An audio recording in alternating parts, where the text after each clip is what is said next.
Assalamualaikum warahmatullahi wabarakatuh. Bersama saya Hesti Mulasi, mahasiswi PJJ PAI IAIN Syekh Nurjati Cirebon. Pada kesempatan kali ini saya akan menyampaikan modul pembelajaran fikih haid dan istihadhah parts pertama. Apakah haid itu? Baik, mari kita bahas. Haid adalah darah yang keluar dari farji atau kemaluan seorang perempuan yang sudah berumur 9 tahun kurang sedikit secara berkala, bukan dikarenakan penyakit ataupun bukan dikarenakan melahirkan. Kemudian, apa hukum mempelajari ilmu haid? Baik, bagi seorang perempuan, hukum mempelajari ilmu haid adalah fardu ain. Karena apa? Karena ilmu haid ini berhubungan erat dengan keabsahan ibadah seorang perempuan sehari-hari. Sedangkan bagi seorang laki-laki mempelajari hukum terkait haid, nifas dan istihadhah hukumnya fardu kifayah. Bagaimana cara kita membedakan antara darah haid dan istihadhah? Dan bagaimana cara menghitungnya? Mari kita pahami. Darah yang keluar dari vagina seorang perempuan bisa dihukumi haid apabila pertama, keluar dari seorang perempuan yang sudah berusia minimal 9 tahun hijriah kurang 16 hari atau 8 tahun masehi 8 bulan 10 hari.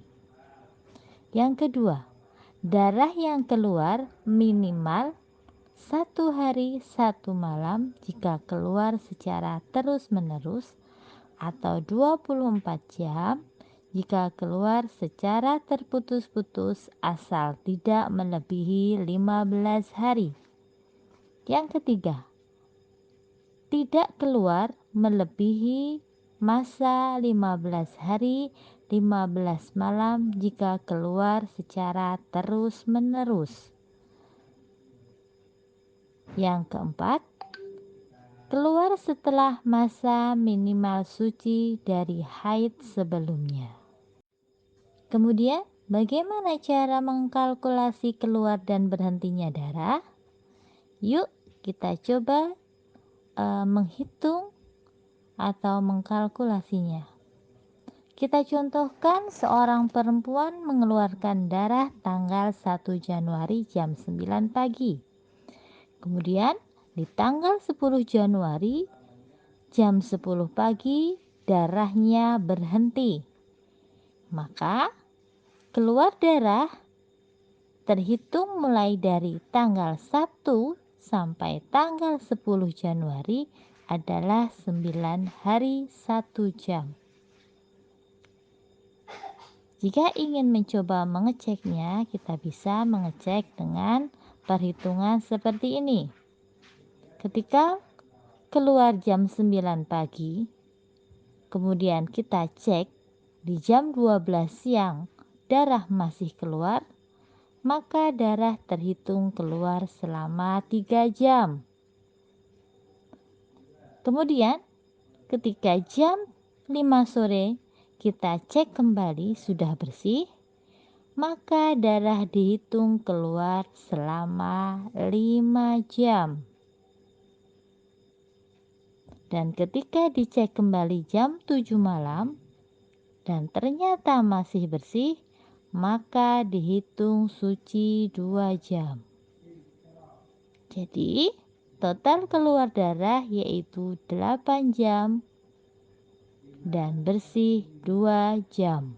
Kapankah saat yang tepat untuk mengecek darah sehingga kita bisa mengetahui sudah suci atau belum? Ya, Bagi seseorang, bisa dikatakan suci ketika dia memasukkan kapas ke dalam vagina atau kemaluan dan kapasnya terlihat kering atau ada cairan penanda suci atau kosoh baydo, maka hukumnya dia sudah suci. Dan kapan sekiranya kita perlu mengecek berhentinya darah? Yang pertama, kita bisa mengecek apakah darah masih keluar atau tidak, yaitu pertama ketika kita mengganti pembalut. Hal ini sebisa mungkin menjelang akhir sholat, sehingga apabila diketahui darah telah berhenti, kita bisa segera melaksanakan mandi besar dan sholat. Yang kedua, setiap hendak tidur malam.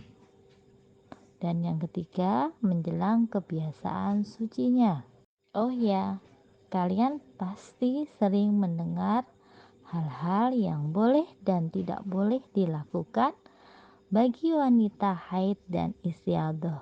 Yuk, coba kita pelajari apa saja sih yang boleh dan tidak boleh dilakukan bagi wanita haid dan istihadah. Hal-hal yang tidak boleh dilakukan oleh perempuan haid dan istihadah yaitu yang pertama sholat, kedua puasa, yang ketiga tawaf, yang keempat membaca Al-Quran, yang kelima memegang dan membawa mushaf, yang keenam berdiam diri di masjid, yang ketujuh dicerai, dan yang kedelapan berhubungan badan atau berhubungan intim. Kemudian hal-hal yang boleh dilakukan oleh perempuan yang sedang haid dan istiadah diantaranya yaitu 1. Mengikuti kajian ilmu atau menghadiri majelis taklim. Yang kedua, berzikir pagi dan petang. Jadi jangan sampai karena kita sedang haid kemudian kita tidak melakukan hal apapun yang bermanfaat dan membuat pikiran kita kosong sehingga akan memudahkan setan mengganggu kita ya. Dan yang ketiga, bersolawat. Nah, hal ini baik dilakukan oleh perempuan yang haid dan istiadah. Yuk perbanyak selawat. Yang keempat yaitu berkhidmah pada guru atau orang tua. Yang kelima membaca tasbih. Yang keenam membaca tauhid. Yang ketujuh membaca tahlil. Dan yang terakhir membaca burdah, manakib, rotib, berjanji, dan riba. Seorang perempuan dengan perempuan lain memiliki siklus yang berbeda pada tiap haidnya. Jadi, haid pada bulan ini atau jumlah haid pada bulan ini belum tentu sama dengan haid dan suci di bulan selanjutnya. Karena apa? Karena setiap perempuan mempunyai siklus haid yang berbeda. Hal ini disebabkan banyak faktor seperti makanan, pola hidup, dan lain-lain. Kita contohkan yang pertama yaitu siklusnya sama. Jadi, semisal di bulan Agustus dia mengeluarkan darah 7 hari dan suci 23 hari. Kemudian di bulan September sama, dia mengeluarkan darah 7 hari dan suci 23 hari. Nah, siklus ini dinamakan siklus yang sama. Yang kedua, siklus bertambah. Nah, kalau kemarin di bulan Agustus dan September dia mengeluarkan darah 7 hari dan berhenti 23 hari, di bulan Oktober dia mengeluarkan darah 8 hari dan suci 26 hari. Nah, kita bisa lihat bahwa siklus di bulan Oktober ini bertambah. Kemudian yang ketiga yaitu siklus berkurang. Kalau di bulan Oktober kemarin kita mengeluarkan darah 8 hari, kemudian suci 26 hari. Nah, di bulan November kita mengeluarkan darah hanya 5 hari dan suci 20 hari. Nah, bisa kita lihat bahwa siklus di bulan November ini berkurang. Di tengah masyarakat mungkin kita sering mendengar hal-hal yang kadang dianggap mitos, bahkan kadang juga dianggap itu adalah fakta. Yuk kita pelajari terkait mitos dan fakta seputar haid. Yang pertama, boleh memotong rambut dan kuku ketika haid dan nifas. Hayo, siapa yang masih berpikiran bahwasanya perempuan yang haid tidak boleh memotong rambut dan kuku?